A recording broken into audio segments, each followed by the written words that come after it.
Asal mula Danau Toba. Pada zaman dahulu di pedalaman Sumatera Utara, hiduplah seorang petani yang bernama Toba. Karena kedua orang tuanya sudah lama meninggal, dia tinggal seorang diri di rumah yang sangat sederhana. Dengan bercocok tanam di sawah dan kebun peninggalan milik ayah dan ibunya, Toba memenuhi kebutuhan sehari-hari. Toba terkenal di masyarakat setempat sebagai anak yang baik hati. Selain itu, Toba juga terkenal sebagai anak yang ringan tangan. Dia suka membantu orang lain. Dia tidak pernah tinggal diam melihat orang tua yang kesusahan. Pada suatu hari yang cerah, Toba pergi ke sungai untuk memancing. Setelah lama menunggu, Toba merasakan pancingannya bergerak-gerak. Dengan sekuat tenaga, dia menariknya. Ternyata ada seekor ikan besar tergantung di ujung kail pancingnya. Toba membawa ikan besar itu pulang ke rumahnya. Setelah sampai di rumah, dia meletakkan ikan itu di dapur. Dia pun keluar mencari kayu bakar. Akan tetapi, ketika dia kembali ke rumah, dia tidak menemukan ikan besar itu. Tapi, sungguh kaget dia melihat seorang gadis cantik yang duduk di kursi. Di meja makan juga sudah tersedia aneka makanan dengan lauk yang sangat lezat. Toba langsung jatuh hati kepada gadis cantik itu. Dia pun mengutarakan isi hatinya.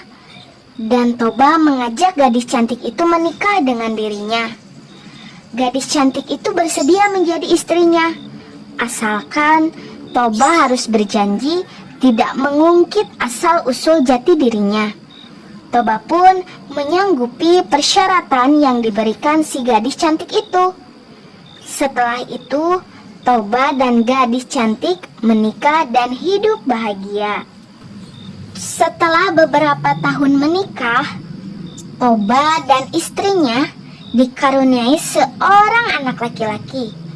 Anak itu diberi nama Samosir. Toba dan istrinya sangat mencintai dan menyayangi anaknya. Karena Samosir selalu dimanja oleh ibunya, sehingga dia mempunyai sifat yang kurang baik. Pada suatu hari di siang yang panas, Toba sangat marah sekali terhadap Samosir anaknya. Karena Samosir telah menghabiskan bekal makan siang untuk Toba ayahnya. Toba pun segera memukul anaknya secara bertubi-tubi. "Dasar anak kurang ajar, keturunan ikan yang tidak tahu diri," hardik Toba kepada anaknya. Samosir pun segera berlari pulang menuju ke rumahnya. Dia menangis karena dipukul dan dimarahi oleh ayahnya.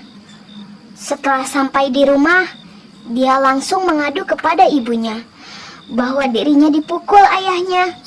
Selain itu, dia juga menceritakan bahwa ayahnya mencaci maki dirinya dan ibunya. Ibunya sedih sekali mendengar cerita dari anaknya, karena suaminya lupa dengan janjinya. Istri Pak Toba menyuruh anaknya untuk segera lari ke bukit yang tidak begitu jauh dari rumah mereka. Selain itu, dia juga menyuruh Samosir memanjat pohon yang paling tinggi yang ada di bukit itu. Samosir mengikuti perintah ibunya. Dia berlari dengan cepat. Tidak begitu lama dia sudah sampai di bukit itu. Si ibu pun keluar dari rumahnya. Dari kejauhan dia melihat Samosir sudah sampai di bukit. Si ibu pun berlari menuju sungai. Tidak begitu lama dia sudah sampai di tepi sungai. Tiba-tiba cuaca berubah dengan cepat. Awan hitam menutupi tempat itu. Petir menggelegar dan hujan pun turun dengan lebat. Istri Pak Toba menceburkan diri ke sungai. Seketika dia berubah menjadi ikan yang besar. Seketika air melimpah ruah kemana-mana. Dengan melihat gejala alam yang berubah, Pak Toba berusaha menyelamatkan dirinya. Namun, usahanya tidak membuahkan hasil karena gelombang air yang besar dan tinggi terus mengejarnya. Sehingga dia mulai tenggelam oleh genangan air yang semakin meluas. Dan tiba-tiba di tempat Toba tenggelam berubah menjadi danau yang sangat besar. Konon, orang Sumatera Utara menjuluki danau itu dengan sebutan Danau Toba. Cerita pun selesai.